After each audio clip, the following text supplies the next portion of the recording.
حيرة كل يوم على الغدا، ولازم بقى نفكر هنعمل غدا ايه. ويا سلام بقى لو جايلك في اليوم ده ناس ولازم بقى تعملي غدا، يعني ما ينفعش ان احنا نعدي اليوم كده ايه قرديح. فبصراحة كده الناس اللي جايين لي فلازم كده ايه نكرمهم يعني.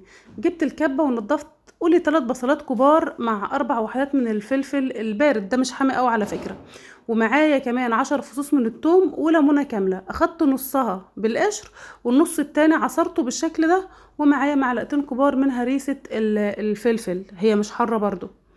تمام. بعد كده هبدأ ان انا اشغل عليهم الكبة وافرمهم فرم ناعم كده، يعني المكونات دي كلها كده تتفرم مع بعض.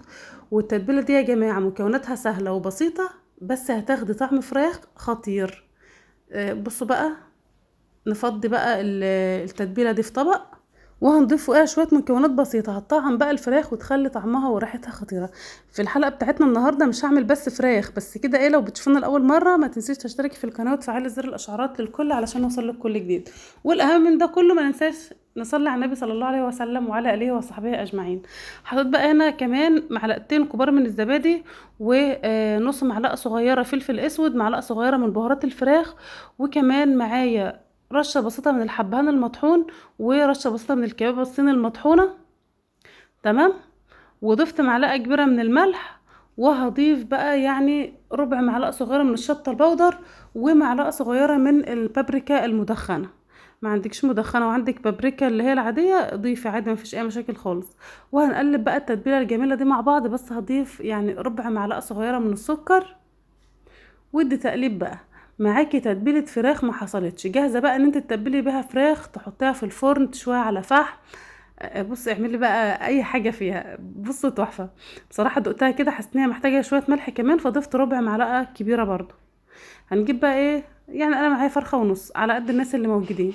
الفراخ اللي معايا متقطعه 4 قطع، ومغسوله كويس جدا ومنقوعه، وبصوا زي ما انتم شايفين نضيفها وزي الفل.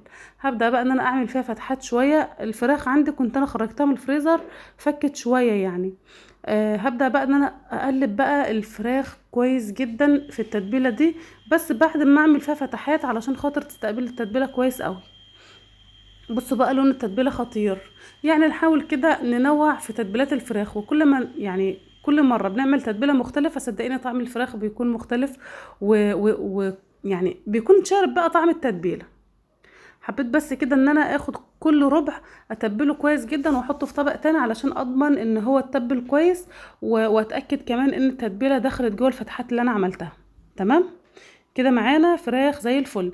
رجعناها بقى هنا في الطبق بتاعها تاني، وهغطي عليها واحطها في التلاجة شوية يعني.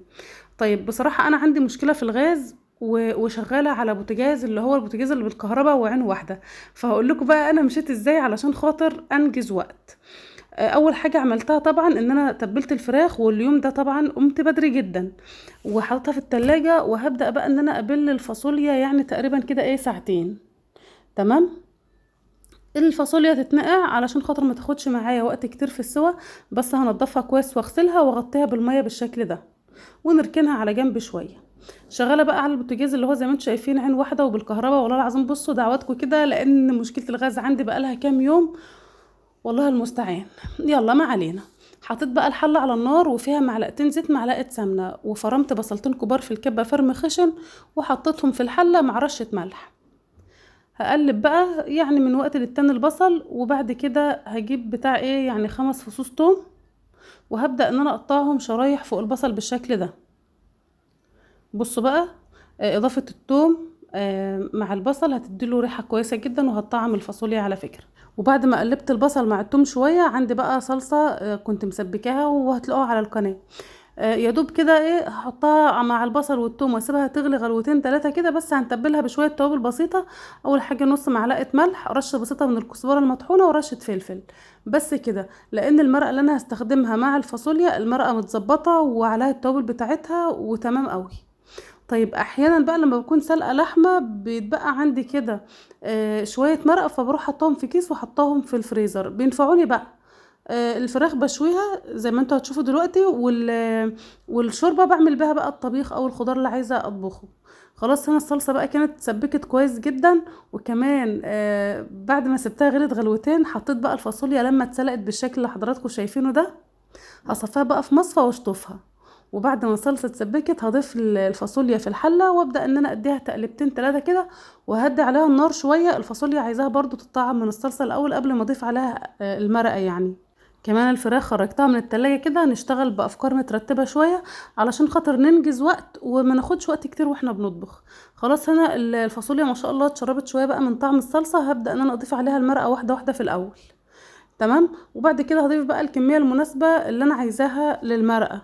وانا ما بحبش الطبيخ تقيل عن نفسي يعني، فلو انت بتحبي الصلصة تقيلة او الطبيخ تقيل ممكن تقللي في المرقة زي ما تحبي. خلاص هنا حلو قوي. هبدأ بقى ان انا اضيف كمية المرقة. هسيب بقى الفاصوليا تغلي غلوتين 3 كده مع المرقه، واختبرها بقى. هي كده كده اتسلقت، هي ما بتاخدش وقت كتير خلاص في السوا طالما اتسلقت.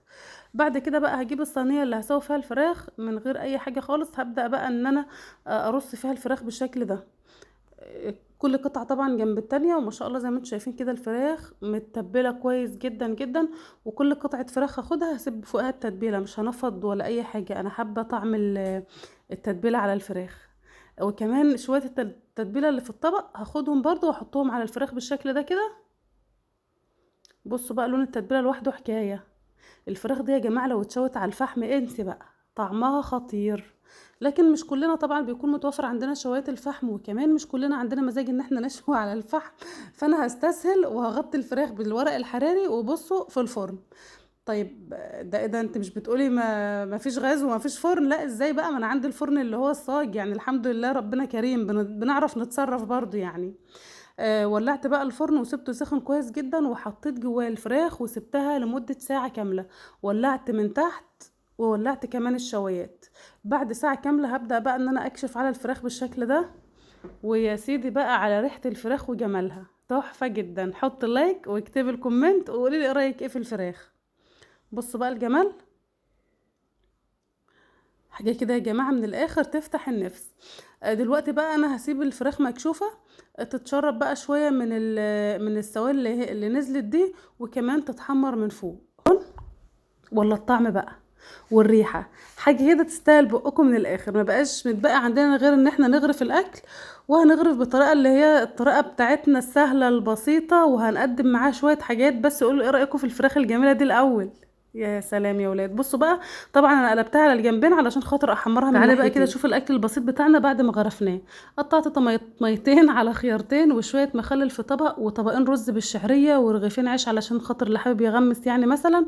وبكده اكون عملت معاكم اكله سهله وبسيطه قوي قوي. اتمنى ان انتوا تجربوها، وما تنسوناش بقى بلايكات وشارك الحلقه. ومع السلامه، استنونا باذن الله في حلقات تانية.